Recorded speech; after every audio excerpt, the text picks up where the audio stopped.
Assalamualaikum warahmatullahi wabarakatuh.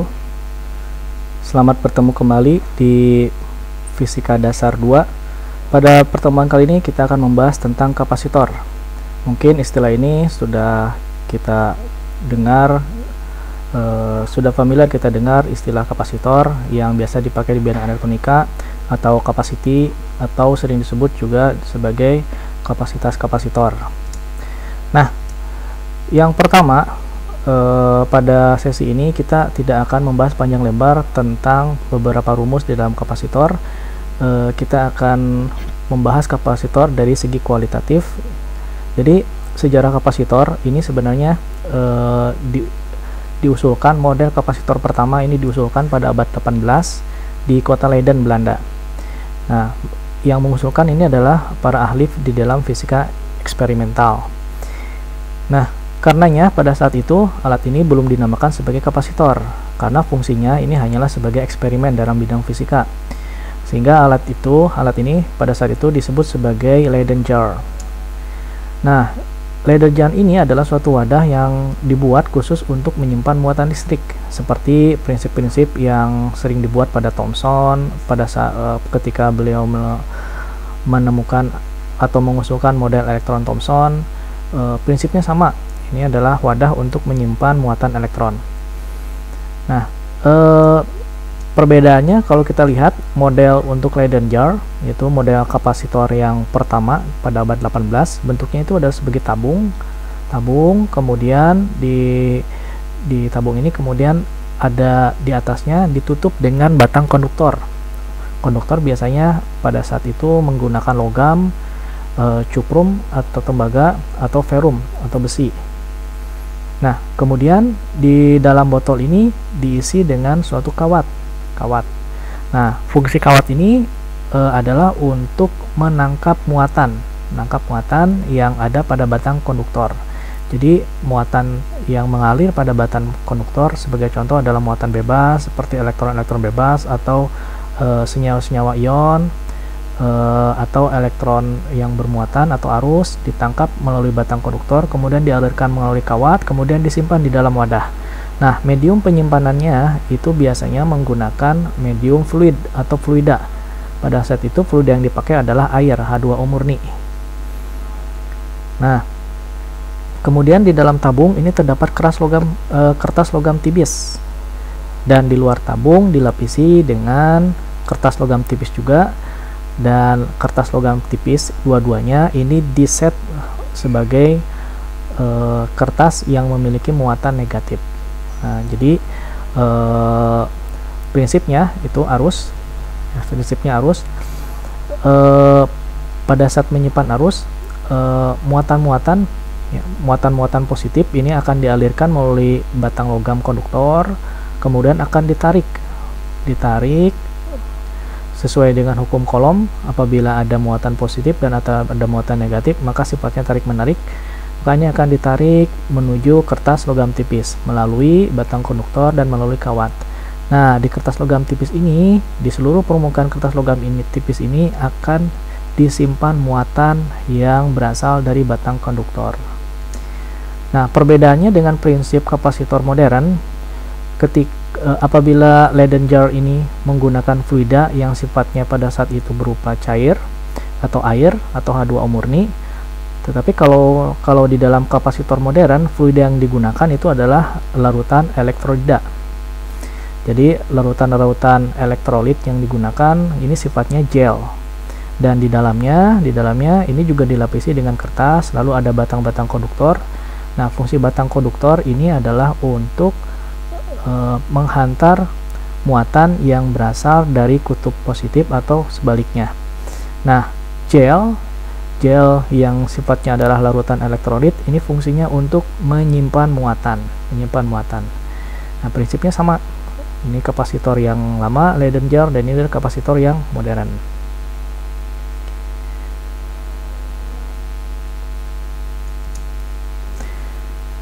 Sekarang kita sudah tahu sejarah tentang kapasitor. Apa fungsi kapasitor?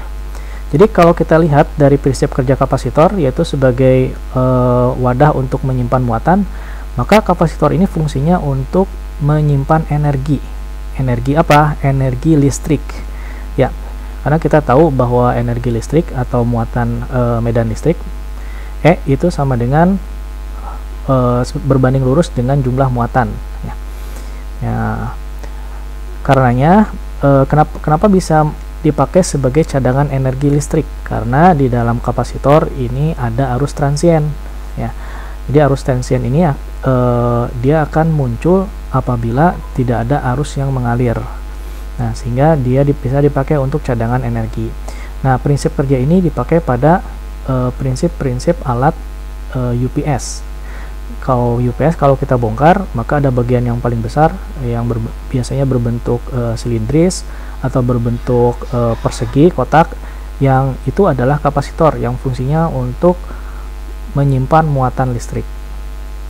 Jadi semakin besar ukuran kapasitor dalam UPS, ya, maka semakin besar pula ampere atau jumlah muatan yang disimpan.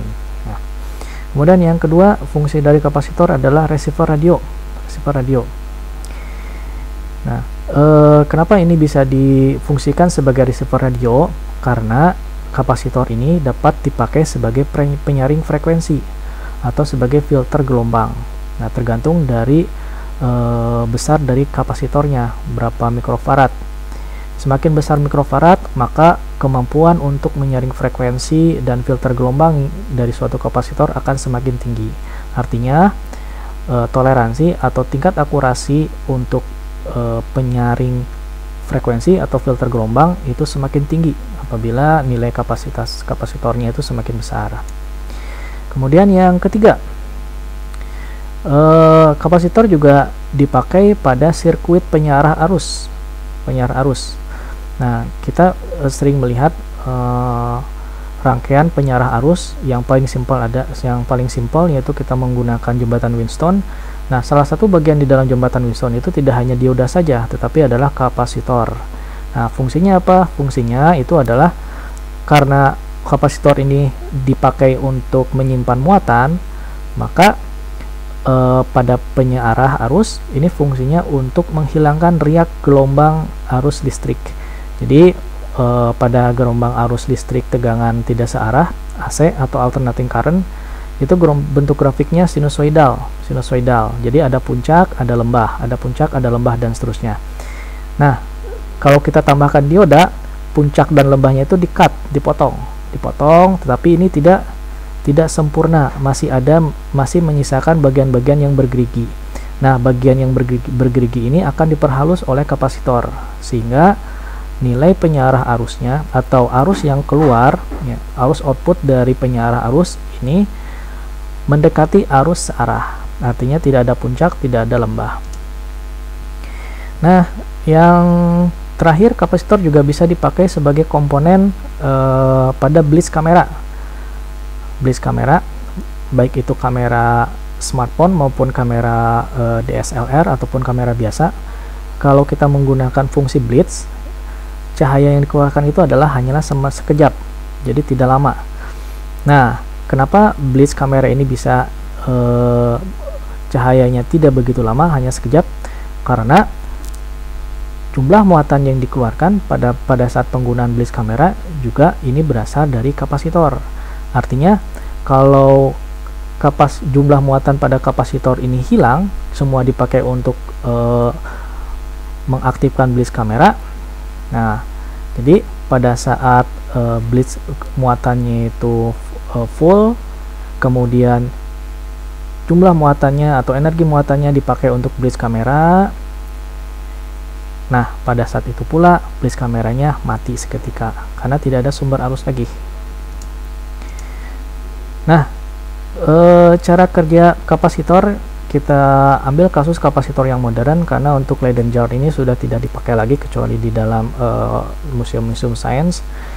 Jadi kapasitor ini prinsipnya itu di dalam kapasitor terdapat dua plat konduktor yang berlawanan muatan. Satu plat difungsikan untuk menangkap muatan positif, satu plat lagi difungsikan untuk menangkap muatan negatif. Nah, masing-masing plat ini memiliki luas permukaan dan memiliki muatan persatuan luas. Nah, konduktor yang dipisahkan oleh zat dielektrik ini sifatnya itu isolator. Nah, isolator, kemudian isolator ini memiliki jarak D satu sama lain antara plat 1 dengan plat yang lain berjaraknya D. Nah, kita lihat skemanya. Nah, skemanya seperti ini. Ini platnya, ini plat, ini plat. Ini skema ini sebelum ada muatan pada kedua plat. Kita bisa melihat ya, sebelum ada muatan pada kedua plat, gel-gel atau cairan isolator atau elektrolit yang ada di dalam kapasitornya ini memiliki, kalau di dalam teori atom itu memiliki spin muatan, atau kalau misalkan muatannya itu adalah elektron, dia memiliki spin elektron bebas. Jadi putarannya atau arah spinnya itu bebas. Sini ada yang ke atas, ada yang samping, ada yang ke bawah, dan seterusnya. Nah, setelah plat ini diberikan arus listrik, maka arus listrik ini akan mengikuti prinsip kerja dari plat. Yang satu ini mengumpulkan arus positif, satu lagi mengumpulkan arus yang satu mengumpulkan muatan positif, satu mengumpulkan muatan negatif. Arus ini, definisi arus I ini sama dengan perubahan dari muatan per perubahan waktu. Nah, artinya arus ini sebenarnya apa sih? Arus itu adalah muatan yang bergerak. Nah, kalau pada tegangan pada potensial listrik yang mengalir pada suatu medium konduktor, maka muatan yang bergerak itu adalah elektron-elektron valensi, elektron-elektron yang berada pada kulit terluar dari suatu atom. Nah, jadi muatan yang bergerak itu adalah elektronnya. Nah, ketika plat ini diberikan muatan listrik atau diberikan tegangan listrik, maka muatan-muatan ini, muatan-muatan negatif ini akan bergerak. Negatif itu akan bergerak ke kutub positif. Nah, ya, negatif ke kutub positif. Nah, artinya arah arus kemana? Arah arus itu adalah berlawanan dengan arah gerak muatan, sehingga arah arusnya dari positif ke negatif, gitu ya. Baik. Nah, kalau seperti ini akibatnya apa? Nah, akibatnya terdapat medan listrik yang baru pada dielektrik yang berlawanan. Jadi kalau misalkan ini semua ke negatif, asalnya ini difungsikan untuk positif, maka kalau muatan negatifnya itu lebih banyak di sisi positifnya, maka plat ini yang asalnya positif berubah menjadi plat yang bermuatan negatif. Dan plat yang bermuatan negatif ini akan berubah menjadi plat yang bermuatan positif, sehingga ini akan menghasilkan medan magnet yang baru, medan listrik yang baru. Nah, medan listrik yang baru ini berasal dari mana? Berasal dari elektron-elektron valensi yang bergerak dari kutub negatif awal ke kutub positif, dan muatan ini tetap tersimpan sampai dengan muatan ini digunakan. Jadi ketika daya listriknya diputus, muatannya tetap menempel di permukaan plat. Nah, sehingga inilah yang disebut sebagai kapasitor yang berfungsi sebagai menyimpan muatan listrik. Jadi muatan-muatan masih tersimpan di dalam permukaan plat. Nah, jenis-jenis kapasitor. Baik, yang pertama kapasitor plat. Kapasitor plat itu adalah kapasitor yang paling banyak atau paling umum digunakan di dalam peralatan elektronika. Ya, terutama peralatan elektronika yang dulu radio, kemudian televisi, itu bentuknya kalau dari luar itu adalah tabung silinder, tapi kalau kita bongkar dalamnya itu terdiri dari dua plat yang bermuatan dengan luas permukaan masing-masing plat A, permukaannya yang sama, kemudian dipisahkan dengan jarak D. Nah, sehingga medan listrik yang dihasilkan oleh kedua plat ini rumusnya itu adalah sigma dibagi dengan epsilon 0. Nah, silakan nanti dicari nilai dari epsilon 0 untuk konstanta ini berapa, epsilon 0 berapa. Nah, jadi rumusnya itu adalah muatan dibagi dengan A kalikan dengan epsilon 0. Nah, muatan ini adalah jumlah muatan, satuannya kolom, kemudian A luas permukaan plat, luas permukaan plat ya. Jadi luas permukaan. Nah, Jadi kalau platnya itu tipis, jadi tebalnya bisa diabaikan. Tapi kalau platnya itu tebal, maka ketebalannya itu harus kita perhitungkan menjadi luas permukaan total plat. Baik, luas permukaan plat ini satuannya dalam satuan SI meter persegi. Kemudian epsilon 0 konstanta permisivitas listrik itu tidak ada satuan. Baik, nah jenis-jenis kapasitor. Yang berikutnya beda potensial kedua plat ini dapat dihitung sebagai berikut. Jadi pada kapasitor plat yang ini, ya, plat beda potensialnya dapat kita hitung. Itu beda potensial A dikurangi dengan beda potensial B. Ya, A itu adalah plat yang pertama, B plat yang kedua. Nah, ini akan sama dengan medan listrik dikalikan dengan jaraknya. Baik, jarak itu dalam satuan meter. Nah, jadi kalau medan listrik itu adalah Q per A kalikan epsilon 0, maka kalau dijadikan jarak dikalikan dengan jarak akan menghasilkan beda potensial.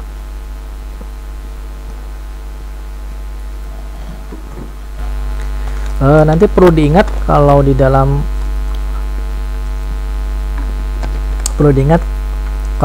mengerjakan soal, satuan itu harus diperhitungkan. Jadi kalau di dalam soal itu menggunakan sistem satuan CGS atau sistem satuan British atau Inggris, maka seluruhnya ini harus menggunakan sistem satuan Inggris. Jadi Q tetap dalam kolom, D itu dalam cm, kemudian luas itu dalam cm persegi. Ya. Tapi kalau di dalam soal itu menggunakan sistem satuan internasional atau diminta diminta menggunakan sistem satuan internasional, maka D harus dikonversi ke dalam meter. Nah, biasanya D itu adalah di dalam milimeter. Kalau di dalam kasus kapasitor milimeter harus dikonversi ke dalam meter. Kemudian luas juga sama ya, milimeter persegi. Ini harus dikonversi ke dalam meter persegi. Nah, kemudian tetap menggunakan plat kasus yang sama. Jadi kapasitas kapasitor atau kapasitansi, sering disebut sebagai kapasitansi, kapasitas kapasitor, ini satuannya itu adalah farad ya. Jadi kalau kita membeli suatu elko atau kapasitor, itu terkadang ada tulisan 10 mikrofarad atau 0,5 mikrofarad. Nah, mikrofarad itu adalah kapasitansi atau kapasitas kapasitor, yaitu kemampuan kapasitor dalam menyimpan muatan. Semakin besar kapasitas kapasitornya, maka jumlah muatan yang disimpan di dalam kapasitor semakin tinggi. Baik, rumusnya itu adalah muatan dibagi dengan beda potensial antara dua plat AB. Nah, kita sudah tahu ya, beda potensial ini rumusnya itu adalah medan listrik dikalikan dengan D. Nah, sehingga kita peroleh, kita substitusikan rumus tadi ke dalam persamaan ini, kemudian kita peroleh bahwa kapasitas kapasitor ini sama dengan epsilon 0 dikalikan dengan luas permukaan dibagi dengan D. Jadi kalau kita lihat ya, kapasitas kapasitor ini tidak dipengaruhi oleh beda potensial antara kedua plat, tetapi hanya dipengaruhi oleh luas permukaan kemudian dibagi dengan jaraknya. Artinya kalau jaraknya itu semakin dekat, maka kapasitas kapasitor dalam menyimpan muatan semakin tinggi. Demikian pula sebaliknya, apabila luasnya semakin besar, kapasitas kapasitor dalam menyimpan muatan semakin besar. Oke. Baik, ini dapat secara logika dapat dipahami karena semakin besar luas suatu permukaan, maka jumlah elektron bebas atau elektron valensi yang mungkin dapat menempel probabilitasnya dapat menempel di dalam permukaan tersebut akan semakin tinggi, sehingga kapasitasnya semakin tinggi. Nah, yang berikutnya adalah kapasitor bola. Kapasitor bola ini jarang sekali kita temui. Ini biasanya dipakai di dalam peralatan-peralatan listrik yang memiliki kapasitas kapasitor yang tinggi. Nah, jadi bentuknya seperti ini ya. Jadi kapasitor bola ini terdiri dari dua kulit bola bermuatan. Jadi ada bola pertama di bagian dalam, kemudian bola yang kedua meliputi bola yang pertama. Nah, keduanya terdiri dari bahan yang berbeda. Bahan yang berbeda. Nah, bola bagian dalam memiliki ruji R1, sedangkan bola bagian luar ini memiliki ruji R2. Nah, Nah, di dalam kapasitor bola ini bola yang dalam dan bola yang luar ini dapat kita fungsikan sebagai konduktornya. Ya, kalau yang di kapasitor platnya itu adalah dari plat, kalau ini dari permukaan bolanya. Jadi yang permukaan bola pertama dia memiliki atau berfungsi untuk muatan positif. Artinya di permukaan bola yang pertama ini yang kecil ini difungsikan untuk menangkap elektron-elektron. Ya. Sedangkan bola di permukaan yang kedua yang besar ini difungsikan untuk muatan negatif. Artinya ini sumber elektron itu berasal dari kulit permukaan bola yang terluar. Nah, rumusnya untuk beda potensial berdasarkan hukum Gauss itu rumusnya adalah jadi muatan dibagi dengan 4V epsilon 0 dikalikan 1 per R1 dikurangi 1 per R2. Ini sesuai dengan hukum Gauss di pertemuan sebelumnya. Nah, sehingga kita, berdasarkan rumus beda potensial ini kita dapat menghitung kapasitansinya atau kapasitas kapasitornya. Itu dengan rumus dasar kapasitas kapasitor itu adalah muatan dibagi dengan beda potensial. Nah, beda potensialnya yang ini. Beda potensialnya di persamaan di atas. Sehingga kalau kita substitusikan ke persamaan ini akan memperoleh hasil seperti ini. Ini sama dengan 4V epsilon 0 dikalikan R1 R2 dibagi R1 min R2. Nah, kemudian yang berikutnya adalah kapasitor silindir. Nah, kapasitor silindir ini banyak juga dipakai di dalam peralatan elektronika. Cuman desainnya ini masih sangat jarang. Karena desain yang paling mudah kapasitor itu adalah kapasitor yang berbentuk plat.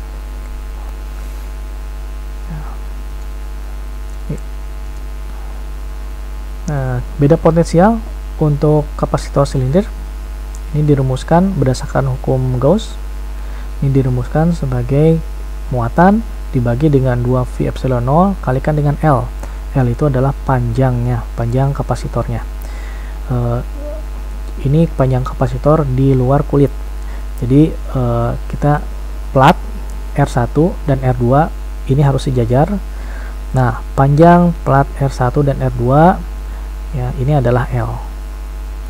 Dikalikan len R2 dibagi dengan R1 ya. Ini R2 bagi dengan R1.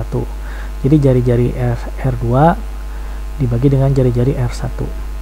Nah, sehingga kalau kita tahu rumus beda potensialnya, maka kita bisa menghitung kapasitas kapasitornya. Q dibagi dengan beda potensial. Nah, berdasarkan rumus di atas, maka diperoleh hasilnya adalah 2V epsilon 0 kalikan L dibagi ln R2 per R1. Nah, jangan lupa apabila nanti dalam menjawab soal, selalu kalau misalkan tidak ada keterangan khusus, maka selalu satuan yang digunakan itu adalah menggunakan satuan SI atau satuan internasional. Nah, di mana R itu kan jari-jari bukan hambatan, R dalam meter, kemudian Q dalam kolom, L juga dalam meter, dan demikian pula seterusnya. Dan V itu di dalam satuannya adalah volt. C kapasitas kapasitor, satuannya farad. Kemudian Q satuannya kolom. Baik. Demikian penjelasan singkat untuk topik pada pertemuan kelima mengenai kapasitor. Kita ketemu kembali minggu depan di tetap di topik kapasitor. Kita akan bahas panjang lebar mengenai beberapa rumus yang sering dipakai di dalam menghitung kapasitor untuk kasus kapasitor yang berbeda.